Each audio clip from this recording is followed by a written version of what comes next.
Okay नमस्कार साथियों, आप सभी का एमकेएच की इस वीडियो सीरीज में बहुत बहुत स्वागत है। तो साथियों, इस वीडियो सीरीज के अंदर कंप्लीट वीडियो सीरीज आपको मिलने वाले हैं इंडियन इकोनॉमी की। इंडियन इकोनॉमी हमें पढ़नी है बेसिकली आरएएस या आईएएस के लिए, जिसकी भी आप प्रिपरेशन कर रहे हैं बेसिकली, क्योंकि जो यूपीएससी के लिए प्रिपेयर कर रहा है वो आरएएस का एग्जाम तो देगा ही, ठीक है। तो उसके अंदर आपको इंडियन इकोनॉमी जो है वो पूरा का पूरा पोर्शन इस चैनल के माध्यम से मिलने वाला है अच्छे तरीके से। और साथ ही साथ एक और चीज़ बता दूं कि जो करंट कंटेंट आप पढ़ते हो, जिसके अंदर जो संपादकीय पृष्ठ आते हैं, जो कंटेंट होता है, जो न्यूज़पेपर्स के अंदर मिलता है हमें, उसकी भी कंप्लीट वीडियो सीरीज आपको यहाँ पर मिलती है। रोजाना वो जो है डेट वाइज आपको मिलती है, जो भी न्यूज़पेपर्स की क्लिपिंग्स होती हैं सारी की सारी अच्छे से मिल जाती हैं, ठीक है। तो उसके लिए आप हमारे चैनल को फॉलो कर सकते हैं। चलिए जी, शुरुआत करते हैं इकोनॉमी की, ठीक है। और इकोनॉमी का एक बहुत बड़ा सेक्शन जो रहता है हमारा, आप देख सकते हैं कि भाई बहुत बड़ा सेक्शन, एक काफ़ी बड़ा सेक्शन आप कह सकते हैं, जो बजट से रिलेटेड रहता है, वो आज हम यहाँ पर डिस्कस करने वाले हैं, ठीक है। बजट निर्माण, जिसके अंदर हम किन किन चीज़ों को पढ़ने वाले हैं, एक तो होता है इसके अंदर लोक वित्त, दूसरा होता है इसके अंदर जीएसटी, और तीसरा हमारी राजकोषीय नीति, ठीक है। और बजट के अंदर ही दो पोर्शन एक साथ हम पढ़ने वाले हैं, एक तो हमारा जो टैक्स से रिलेटेड होता है और दूसरा जो बजटिंग की पूरी प्रोसेस है उसको हम जानने वाले हैं। तो चलिए सबसे पहले हम बजट के बारे में जानते हैं, उसका हिस्टोरिकल बैकग्राउंड जानते हैं, उस वर्ड के बारे में जानते हैं कि भाई बजट जो शब्द है वो आया कहाँ से है, बजट में क्या कुछ होता है, सारा का सारा प्रोसेस हम जल्दी से जानते हैं। तो चलिए साथियों, शुरू करते हैं वीडियो को। तो देख लीजिए, बहुत ही इंटरेस्टिंग आज की जो है वीडियोस रहने वाली हैं। चलिए शुरू करते हैं। सबसे पहले साथियों, सिंपल सी बात है कि भाई बजट होता क्या है। अब पॉइंट वाइज आपको ये नोट्स मिलने वाले हैं, ठीक है। सरकार की आय व्यय का जो विवरण पत्र होता है उसी को हम बजट कहते हैं। बजट का मतलब क्या है? साधारण सरकार जो भी खर्च करेगी, सरकार की जो भी इनकम होगी, उसको एक विवरण पत्र के रूप में प्रस्तुत करना ही बजट कहलाता है, जो सरकार को लोकतंत्र के चलते जनता को पेश करना होता है, ठीक है। दूसरा पॉइंट देखो, बजट एक संवैधानिक प्रक्रिया। ध्यान से देखिएगा कि बजट है तो एक संवैधानिक प्रक्रिया, लेकिन बजट शब्द का उल्लेख संविधान में कहीं भी नहीं है। जब बजट शब्द का उल्लेख संविधान में कहीं भी नहीं है तो फिर बजट एक संवैधानिक प्रक्रिया हुई कैसे? तो इसका उल्लेख देखो कौन कौन से आर्टिकल्स के अंदर है। तो देखो, बजट एक संवैधानिक प्रक्रिया है, लेकिन संविधान के किसी भी भाग में बजट शब्द का उल्लेख नहीं है। किंतु आर्टिकल 112 में, कौन सा आर्टिकल है? आर्टिकल 112 के अंदर केंद्र सरकार के वित्तीय विवरणों का उल्लेख किया गया है कि भाई केंद्र सरकार अपने विवरण देगी, जो भी उसका आय व्यय होगा उसका विवरण वो देगी। इसका उल्लेख किसके अंदर है? तो आर्टिकल 112 के अंदर इसका उल्लेख किया गया है, ठीक है। उसके बाद देखो, राज्य सरकार के वित्तीय विवरणों का उल्लेख किसके अंदर है? तो अनुच्छेद 202 के अंदर है। काफी इंपॉर्टेंट दोनों के दोनों आर्टिकल साथियों, बहुत इंपॉर्टेंट है। आर्टिकल 112 केंद्र सरकार के लिए कहता है कि भाई आपको अपने आय व्यय का विवरण पत्र प्रस्तुत करना होगा, और दूसरा आर्टिकल 202 जो राज्य सरकार के वित्तीय विवरणों का उल्लेख करता है। तो संविधान में लिखा तो है कि भाई वित्तीय विवरणों का उल्लेख करना है। तो बजट एक संवैधानिक प्रक्रिया तो है, लेकिन संविधान के अंदर कहीं भी बजट शब्द का उल्लेख नहीं है, ठीक है। चलो, ये बात समझ में आती है, काफी सिंपल बात है ये। चलिए जी, उसके बाद देखते हैं नेक्स्ट। बजट में सरकार 3 वर्षों के आय व्यय के विवरण पत्र प्रस्तुत करती है। अब देखो, इस चीज को समझना बहुत सिंपल है और बहुत ईजी है कि सरकार जिस सत्र का बजट प्रस्तुत कर रही है उस समय सरकार उससे 2 पिछले सालों के बजट अभी प्रस्तुत करती है। तो आप कहेंगे ये क्या मामला हुआ, ये कुछ समझ नहीं आई। देखो, एक एग्जाम्पल से समझो, सिंपल सी बात। जैसे मान लो अभी जो बजट पेश किया गया है, अभी जो 1 फरवरी 2023 को बजट पेश किया गया, वो आने वाले साल के लिए था, यानी 2023-24 के लिए था, ठीक है। और अब चल कौन सा रहा है? तो अब चल रहा है 2022-23 वाला सत्र, 22-23 वाला सत्र चल रहा है, ठीक है। क्योंकि ये सत्र कब तक चलेगा? 31 मार्च तक चलेगा, ठीक है। तो 31 मार्च तक ये 22-23 वाला चलेगा। तो इसकी जो रह गया समय, 2 महीने का, 3 महीने का, जो भी समय है, उस समय के लिए बजट, पिछले साल हमने क्या क्या खर्च किया उसका बजट, अब चल रहा है उसका बजट, और आने वाला साल, ये तीनों चीजें एक सत्र में प्रस्तुत की जाती हैं। तो अब इन चीजों को यहाँ पर अच्छे से समझिए। अब यहाँ पर आ जाइए, इसको पढ़िए। बजट में सरकार 3 वर्षों के आय व्यय के विवरण पत्र प्रस्तुत करती है। सबसे पहला पिछले वर्ष के वास्तविक आय व्यय, हमें पता चल जाता है कि भाई पिछले साल हमने क्या क्या किया। दूसरा, चालू वर्ष के संशोधित आय व्यय कि वर्तमान में कितना खर्च कर दिया, कितना बाकी है, और इसी वर्ष कितना खर्च करके हम जाएंगे, ठीक है, अगले साल के अंदर, कि इस साल के अंदर कितना खर्च करके अगले साल के अंदर प्रवेश करेंगे, वो इसके अंदर आ जाता है।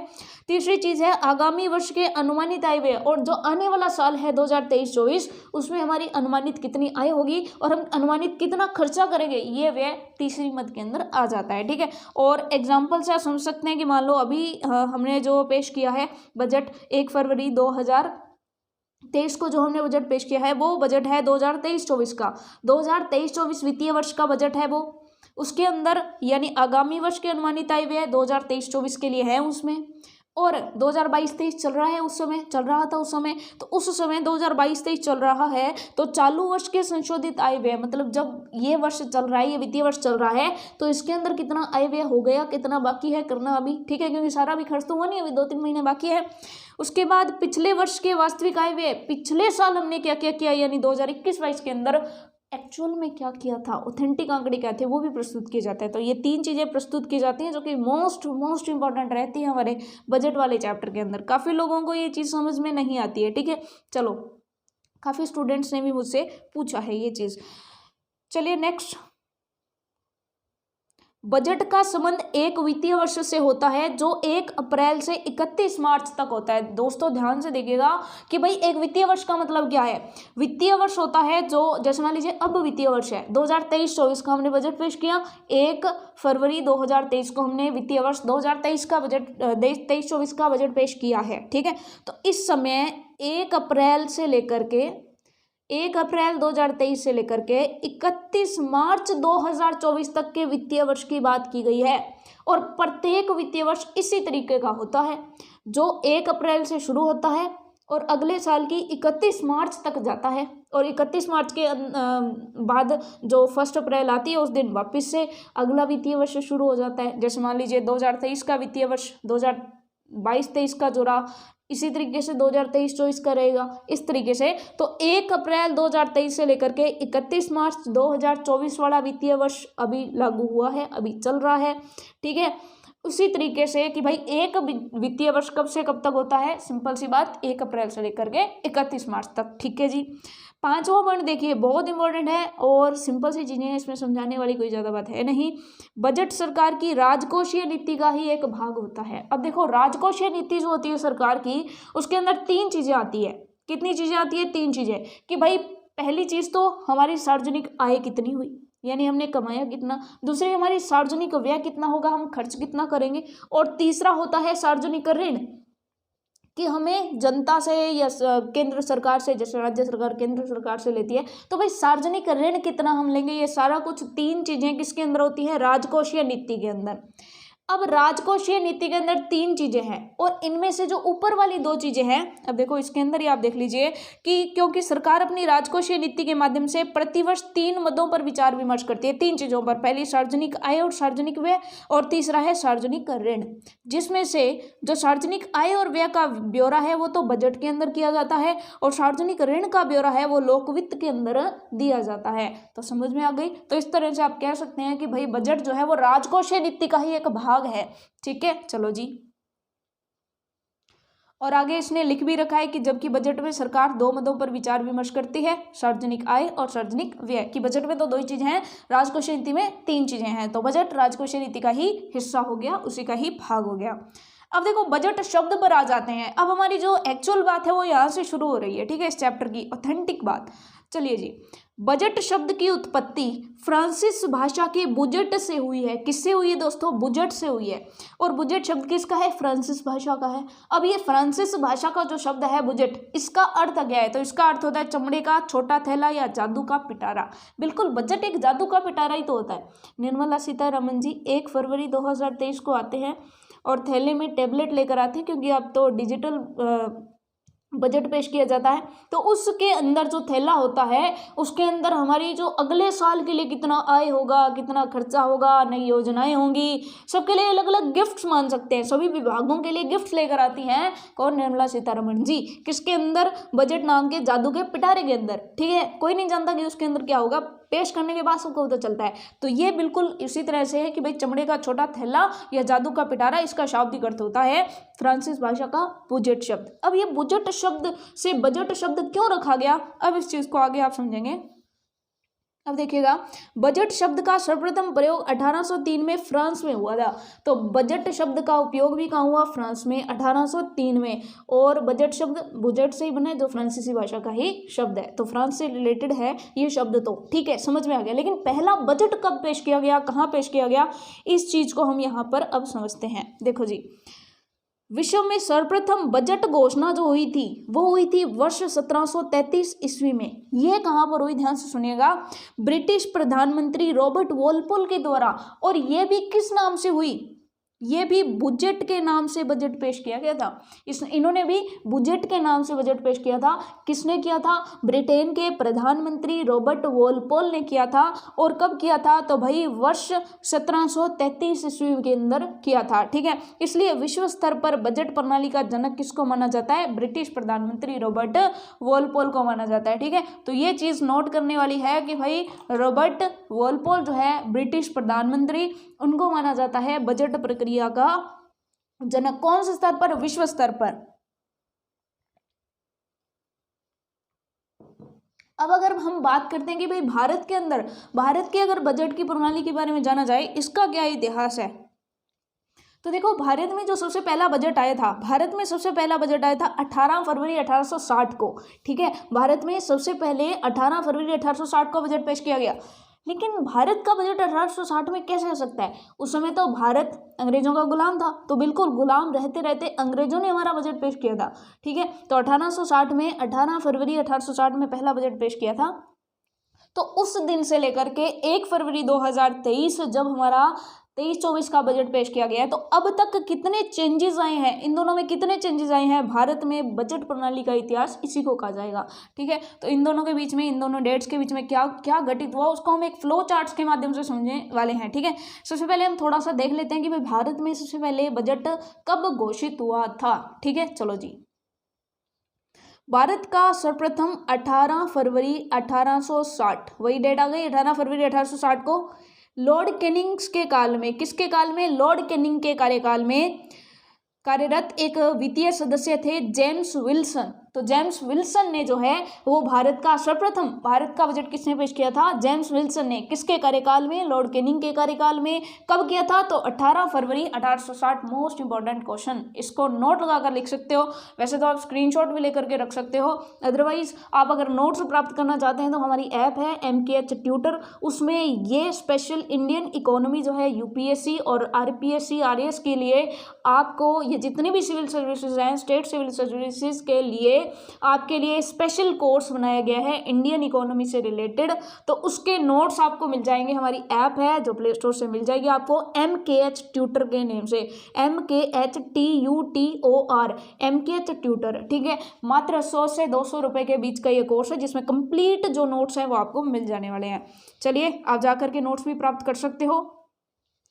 आगे बढ़ाते हैं हमारे डिस्कशन को। 18 फरवरी को तो हमारा पहला बजट पेश किया गया। इसी वजह से भारतीय बजट प्रणाली का जनक किसको कहा जाता है, जेम्स विल्सन को, क्योंकि पहला बजट किसने पेश किया, जेम्स विल्सन ने। तो जेम्स विल्सन को भारतीय बजट प्रणाली का जनक मान लिया गया। ठीक है, चलो जी नेक्स्ट, जेम्स विल्सन के द्वारा सर्वप्रथम 24 जुलाई 1860 को, अब देखो 24 जुलाई 1860 को इसी जेम्स विल्सन ने भारत के अंदर इनकम टैक्स लगा दिया, भारत में आयकर लगाया। ठीक है, इसलिए अब देखो लगाया कब था, 1860 के अंदर।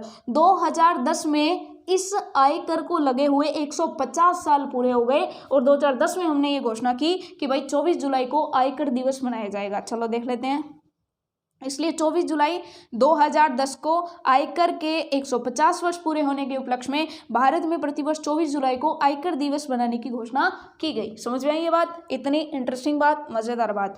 ये तो अभी हिस्टोरिकल बैकग्राउंड चल रहा है, जब दोस्तों बजटिंग की प्रणाली आएगी ना तब आपको बहुत मजा आने वाला है। और आप विश्वास रखिए मेरे ऊपर, आपने एक बार इंडियन इकोनॉमी यहाँ से शॉर्ट नोट से पढ़ ली, उसके बाद हम रमेश सिंह की इंडियन इकोनॉमी की बुक भी यहाँ पर ऐप के ऊपर या फिर यूट्यूब के ऊपर हम दोनों पर ही रीडिंग करने वाले हैं, रीड आउट करने वाले हैं, और आपको चुटकियों में सारे कॉन्सेप्ट्स उस बुक के समझ में आएंगे। ठीक है, चलो 18 फरवरी 1860 से लेकर के क्या हुआ, देखो 18 फरवरी 1860 फ्लो चार्ट बना रहे हैं, ठीक है।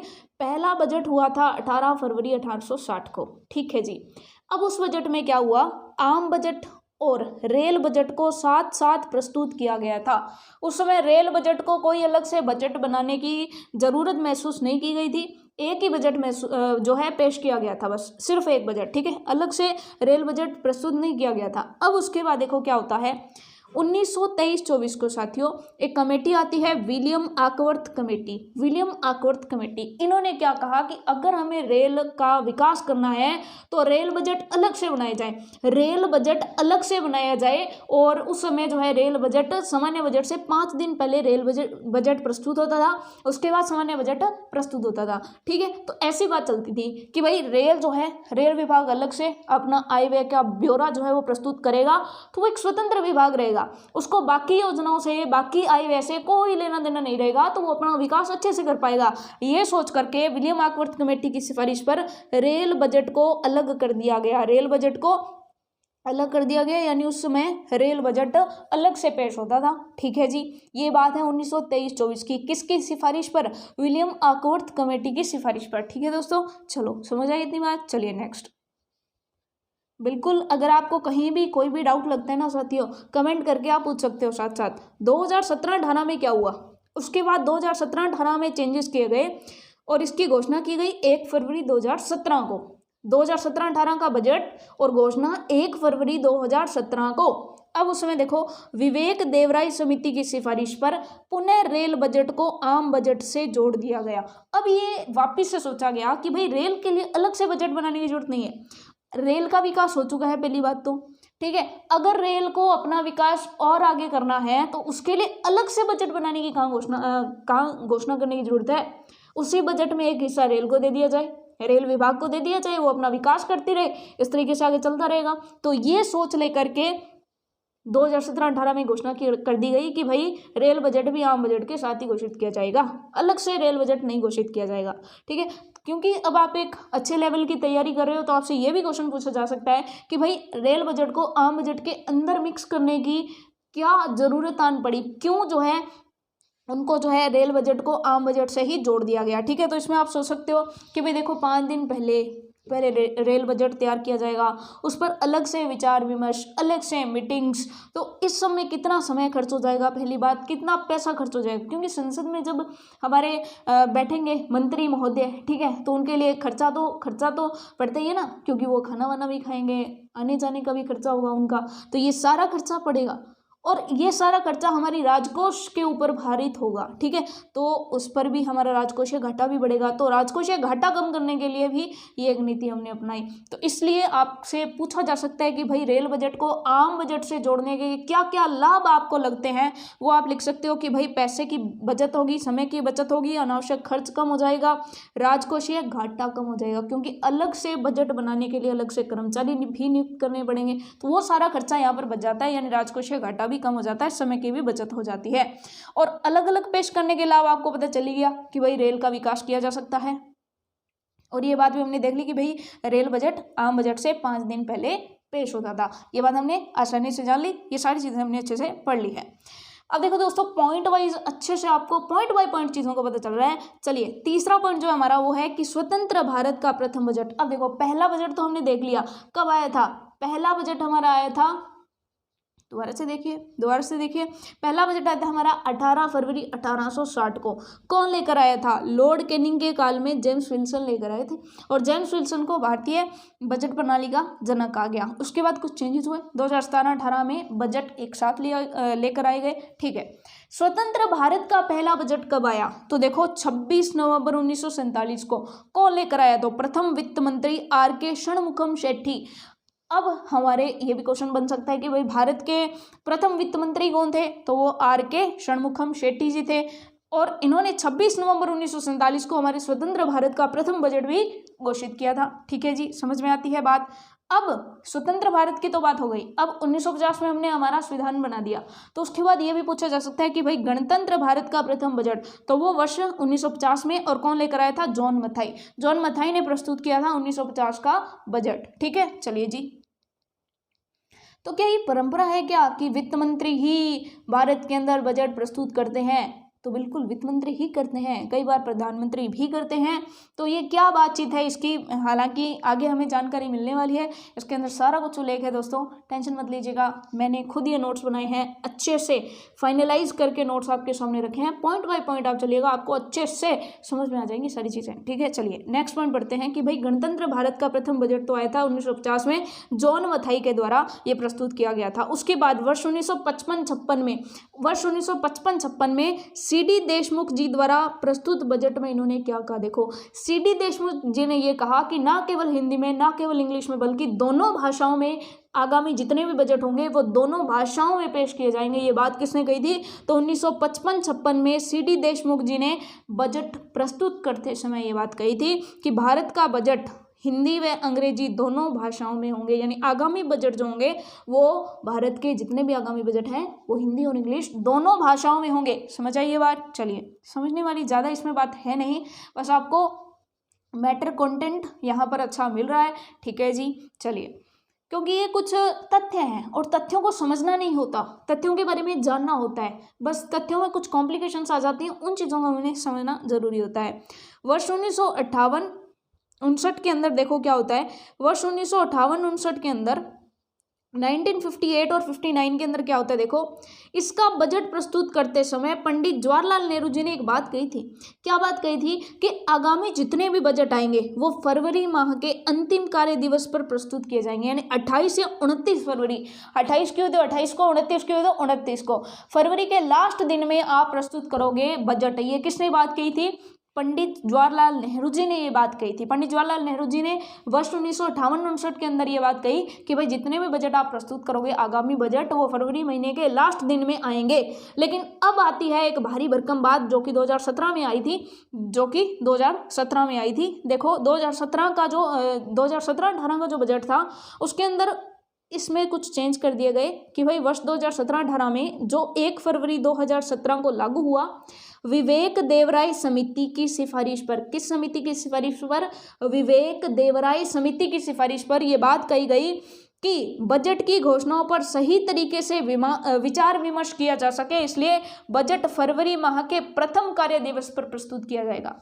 जवाहरलाल नेहरू जी ने क्या कहा कि भाई फरवरी के अंतिम दिन पर कर दो, फरवरी माह के अंतिम कार्य दिवस पर कर दो, उसके बाद फरवरी के बाद मार्च का महीना पूरा आपके लिए विचार विमर्श करने के लिए है, उसके बाद 1 अप्रैल से लागू हो जाएगा, क्योंकि 1 अप्रैल से अगला वित्तीय वर्ष आ जाता है। लेकिन 1 महीने में कहीं ना कहीं देखो बजट पेश भी करना है, उस पर संसद में भी बातचीत होनी है, फिर उसको लागू भी करना है, तो इसमें थोड़ा सा समय चाहिए। तो इन्होंने सोचा कि फरवरी के लास्ट दिन करने से अच्छा है फरवरी का पहला दिन कर दें, ताकि फरवरी का महीना भी मिल जाएगा, मार्च का महीना भी मिल जाएगा, तो ये अच्छी बात हो जाएगी। इसके लिए 1 फरवरी 2017 को विवेक देवराय समिति, अच्छा इसको रब कर लेते हैं अच्छे से, कमेंट करके आप बता सकते हैं कि भाई कौन सा कलर चूज करके हम यहाँ पर पढ़ें अच्छे से। तो 1 फरवरी 2017 को लागू हुआ था विवेक देवराय समिति की सिफारिश पर कि भाई बजट फरवरी माह के प्रथम कार्य दिवस पर प्रस्तुत किया जाएगा, ठीक है। चलिए जी, उसके बाद ये तो हमने बातचीत कर ली थी किसके साथ, 1958-59 के अंदर ही ये बात मिक्स कर ली, वो तो एक नोट था। अब 7वां पॉइंट देखिए, वर्ष 1998-99 में क्या हुआ, क्या अपडेशन आए बजट की प्रक्रिया में। 1998-99 का बजट पेश करते समय यशवंत सिन्हा जी ने क्या सुझाव दिया कि भाई आगामी बजट जो है प्रातः 11 बजे घोषित किए जाएंगे, कि भाई समय तो निर्धारित हो। पहले बजट आता था शाम को, लेट शाम को 4-5 बजे तक वेट करते रहते थे, लेकिन अब जो बजट आते हैं वो सुबह 11 बजे ही आ जाते हैं, ठीक है। तो यशवंत सिन्हा जी ने ये सिफारिश की थी, ये बातचीत रखी थी वर्ष 1998-99 में कि भाई आगामी जितने भी बजट आएंगे वो प्रातः 11 बजे घोषित किए जाएंगे, ठीक है। और वर्तमान बजट आप जानते ही हैं अब बिल्कुल 23-24, क्योंकि हमने इतिहास के बारे में जाना था 18 फरवरी 1860 से लेकर के अब जो बजट हमारा 2023 और इसका जो बजट 1 फरवरी 2023 को घोषित किया गया है, तो वहाँ तक हमें आना था। तो वर्तमान बजट जो हमारा घोषित किया गया 2023 वाला 23-24 वाला 1 फरवरी 2023 को निर्मला सीतारमण जी द्वारा पेश किया गया। लेकिन अब क्वेश्चन ये आ सकता है कि भाई पहला डिजिटल बजट कौन सा था। तो ये जो बजट है इससे पहले वाला आपने पिछले साल सुना होगा कि भाई टेबलेट लेकर आई हैं इस बार, तो ठीक है। और निर्मला सीतारमण जी हमारी जो वित्त मंत्री हैं वो टेबलेट के माध्यम से हमें पहला डिजिटल बजट दिखाने वाली है, ठीक है। तो ऐसे डिस्कशन हमने सुनी थी। तो देखो प्रथम डिजिटल बजट 2022-23 वाला था, यानी इससे पिछला प्रथम डिजिटल बजट भारत का कौन सा था, 2022-23 का। समझ आया दोस्तों साथियों, बहुत ही सिंपल सी बात। अब बात आती है कि भाई बजट में, बजट पेश करने में, बजट निर्माण में क्या क्या परंपराएं चल रही हैं, उनको जरा सा थोड़ा सा देख लेते हैं, ठीक है, कि भाई उनके बारे में थोड़ा जान लें, ठीक है। हिस्टोरिकल बैकग्राउंड के बारे में तो हमने बखूबी जान लिया, अच्छे से जान लिया कि भाई किस टाइप से कैसे शुरुआत होती थी और शुरुआत होकर उसके बाद क्या क्या चेंजेस आते गए। अच्छा ये तो एक जैसा ही है, रेड कलर ले लें क्या, चलो येलो ले लेते हैं, ठीक है, कि भाई क्या क्या चेंजेस आते गए बाद में, वो तो देख लिया। अब बजट से संबंधित महत्वपूर्ण तथ्य देखने हैं। भारत में सर्वप्रथम बजट वित्त मंत्री द्वारा घोषित किया जाता है। देखो सर्वप्रथम नहीं, सामान्यतः भारत में सामान्यतः बजट किसके द्वारा पेश किया जाता है, वित्त मंत्री के द्वारा। तो क्या वित्त मंत्री ही पेश कर सकता है, ऐसा कोई रूल है क्या? देखो रूल तो नहीं है लेकिन परंपरा है, किंतु संविधान में किसी भी अनुच्छेद में इसका उल्लेख नहीं है। मतलब संविधान में कहीं भी इसका अनुच्छेद कोई भी अनुच्छेद नहीं है, कहीं भी इसका उल्लेख नहीं है कि भाई भारत का बजट जो है वो वित्त मंत्री ही पेश करेगा। ऐसा कोई रूल तो नहीं बनाया हुआ, लेकिन ऐसा कोई रूल तो नहीं है, लेकिन एक्चुअल में क्या है कि भाई परंपरा ही ऐसी बन गई है, परंपरा ही ऐसी बन गई है कि भाई कर्ता कौन है, वित्त मंत्री ही कर देते हैं। लेकिन संविधान में ऐसा कहीं उल्लेख नहीं है, ये चीज़ आपको ध्यान रखनी है दोस्तों। राजस्थान में वित्त मंत्रालय का कार्यभार अब गहलोत जी के पास है। जब वित्त मंत्रालय का कार्यभार हमारे गहलोत जी के पास है तो वो करते हैं। क्वेश्चन आपने पूछना चाहिए कि भाई गहलोत जी क्यों कर रहे हैं, फिर क्योंकि वित्त मंत्रालय गहलोत जी के पास है, ठीक है, वित्त मंत्री का कार्यभार गहलोत जी के पास है। चलिए, तो ये बात समझ में आ गई। नेक्स्ट पॉइंट देखिए, भारत में अब तक 2 वित्त मंत्री ऐसे रहे जो बजट घोषित नहीं कर पाए। ऐसे 2 वित्त मंत्री रहे जिनका सामना बजट से कभी नहीं हुआ, ठीक है। तो वो हमारे एक तो रहे के.सी. नियोगी जी। के.सी. नियोगी बिल्कुल वही जो वित्त आयोग के अध्यक्ष रहे थे, जो पहला वित्त आयोग था उसके अध्यक्ष रहे थे के.सी. नियोगी। तो ये वित्त मंत्री के रूप में इन्होंने कभी बजट का सामना नहीं किया, ठीक है, मतलब बजट पेश इन्होंने नहीं किया कभी भी। उसके बाद है दूसरा है हेमंतवी नंदन बहुगुणा। तो हेमंतवी नंदन बहुगुणा भी ऐसे ही वित्त मंत्री हैं जिन्होंने कभी भी बजट पेश नहीं किया, मतलब ये इन्होंने गौरव प्राप्त नहीं किया। भारत में अब तक 3 प्रधानमंत्री ऐसे रहे हैं जिन्होंने प्रधानमंत्री पद के साथ साथ वित्त मंत्री के रूप में बजट की घोषणा की। मतलब वो प्रधानमंत्री भी थे, वित्त मंत्री के पद पर रहते हुए, मतलब वो वित्त मंत्री भी थे, प्रधानमंत्री, दोनों पद एक साथ संभाल रहे थे और फिर उन्होंने बजट की घोषणा की। तीनों ही लेजेंड प्रधानमंत्री, पंडित जवाहरलाल नेहरू, इंदिरा गांधी और राजीव गांधी। पंडित जवाहरलाल नेहरू जी ने 1958-1959 का जो बजट था वो पेश किया था। इंदिरा गांधी ने 1970-71 का, ठीक है, और इन्हें कौन भूल सकता है इस बजट को। तो 1970-71 के इस बजट को इंदिरा गांधी जी ने पेश किया था। राजीव गांधी जी ने 1987-88 को पेश किया था, ठीक है। तो ये सिंपल सी बात समझ आ गई। चलिए, उसके बाद अब क्वेश्चन आता है कि भाई भारत में सर्वाधिक बार बजट घोषित करने का श्रेय किसको जाता है? तो मोरारजी देसाई को जाता है। इन्होंने 10 बार, भारत के इतिहास में 10 बार इन्होंने बजट पेश किया है, सर्वाधिक बार, ठीक है। तो 10 बार इन्होंने बजट पेश किया है, सर्वाधिक बार बजट घोषित करने का श्रेय जाता है मोरारजी देसाई को। और मोरारजी देसाई अपने आप में एक लीजेंड व्यक्तित्व है। क्यों है? क्योंकि इसके बारे में भी आप समझ लीजिए कि भाई मोरारजी देसाई जो हैं, मोरारजी देसाई सबसे पहले भारत के अंदर, भारत के पहले गैर कांग्रेसी प्रधानमंत्री रहे। जो 1977 से 1980 का कार्यकाल है, तो पहले गैर कांग्रेसी प्रधानमंत्री कौन रहे? मोरारजी देसाई, पहली बात। दूसरी बात, 10 बार बजट पेश किया। इन्होंने कितनी बार बजट पेश किया था? 10 बार, ठीक है जी, ये हम जान चुके हैं। चलिए जी, उसके बाद जनता सरकार, ये कौन सी पार्टी थे? जनता से थे, जनता पार्टी से थे। तो जनता सरकार यानी पहले गैर कांग्रेसी पीएम यही थे। और पहला जो अनवरत योजना थी, रोलिंग प्लान जो था, पंचवर्षीय योजना के अंदर जो रोलिंग प्लान आया था 1978 से 80 के बीच में, वो किसके कार्यकाल में आया था? मोरारजी देसाई। एक ध्यान रखना कि जो अवकाश काल है वो किसके टाइम में आया था? जो हमारे मनमोहन सिंह जी प्रधानमंत्री थे उनके काल में अवकाश काल आया था। 2 साल कोई भी योजना नहीं बनाई गई थी, तो वो अवकाश काल आया था मनमोहन सिंह जी के काल में। लेकिन अनवरत योजना, अनवरत चलाई गई, रोलिंग प्लान चलाया गया, वो मोरारजी देसाई के काल में आया था। तो ये बात हमने जान ली है। चलिए, उसके बाद नेक्स्ट बहुत इंटरेस्टिंग बात यह है, क्योंकि ये तथ्य कहीं ना कहीं पूछे जाते हैं, कहीं ना कहीं ये तथ्य बहुत इंपॉर्टेंट है हमारे लिए। चलिए, भारत में ऐसे 4 प्रधानमंत्री, क्योंकि करंट से रिलेटेड आज कल जो है इकोनॉमी से, क्योंकि इकोनॉमी तो हमेशा से एक डायनेमिक सब्जेक्ट ही रहा है, ठीक है। तो अगर थ्योरी से पूछने वाले क्वेश्चंस इन्हीं क्वेश्चंस में से होते हैं साथियों। चलो, भारत में ऐसे 4 प्रधानमंत्री हैं जो प्रधानमंत्री बनने से पूर्व वित्त मंत्री के रूप में बजट की घोषणा कर चुके हैं। मतलब वो पीएम बने बाद में, पहले वित्त मंत्री रहे थे और बजट की घोषणा कर दी थी। तो उसमें नो डाउट मोरारजी देसाई तो आएंगे ही। उसके बाद चौधरी चरण सिंह, विश्वनाथ प्रताप सिंह और लास्ट हमने पढ़ा डॉक्टर मनमोहन सिंह जी। तो डॉक्टर मनमोहन सिंह जी भी पीएम बनने से पूर्व वित्त मंत्री के रूप में बजट पेश कर चुके थे, ठीक है। ये चीज समझ आई। 4 लोग, मोरारजी देसाई, चौधरी चरण सिंह, विश्वनाथ प्रताप सिंह और डॉक्टर मनमोहन सिंह। डॉक्टर मनमोहन सिंह जी के बारे में कुछ चीज़ें जान लेना बहुत इंपॉर्टेंट है। चलिए जान लेते हैं कि भाई वैसे तो ये माना जाता है कि मनमोहन सिंह जी के काल में स्थितियां ही कुछ ऐसी बन गई थी कि अगर वहाँ पर कोई भी प्रधानमंत्री होता तो भी उन्हें ये गौरव प्राप्त हो जाता। लेकिन खैर, उस समय मनमोहन सिंह जी थे तो उन्हें ये गौरव प्राप्त हुआ। और मनमोहन सिंह जी को बोला जाता है भारत में आर्थिक सुधार व्यवस्था के जनक, क्योंकि ये आर्थिक सुधार करना उस समय मजबूरी बन गई थी। कोई भी पीएम होता तो ये करता ही करता, ठीक है। तो भारत के आर्थिक सुधार व्यवस्था का जनक किसको माना जाता है? डॉक्टर मनमोहन सिंह जी को। इन्होंने एलपीजी अपनाया था। एलपीजी गैस ने एलपीजी का मॉडल अपनाया था, जिसका एल का मतलब लिबरलाइजेशन, उदारीकरण, प्राइवेटाइजेशन, निजीकरण और ग्लोबलाइजेशन यानी वैश्वीकरण। ये तीनों अवधारणाएं जो हैं ये भारत के आर्थिक व्यवस्था के अंदर सुधार लाए थे डॉक्टर मनमोहन सिंह जी के द्वारा, ठीक है। और तीसरी चीज जो मैंने पहले ही बता दिया आपको कि 7वीं पंचवर्षीय योजना और 8वीं पंचवर्षीय योजना के बीच में 2 साल का जो अवकाश काल आया था वो मनमोहन सिंह जी के टाइम में आया था। तो ये सिंपल समझ आई साथियों। यहाँ तक कोई डाउट नहीं है ना?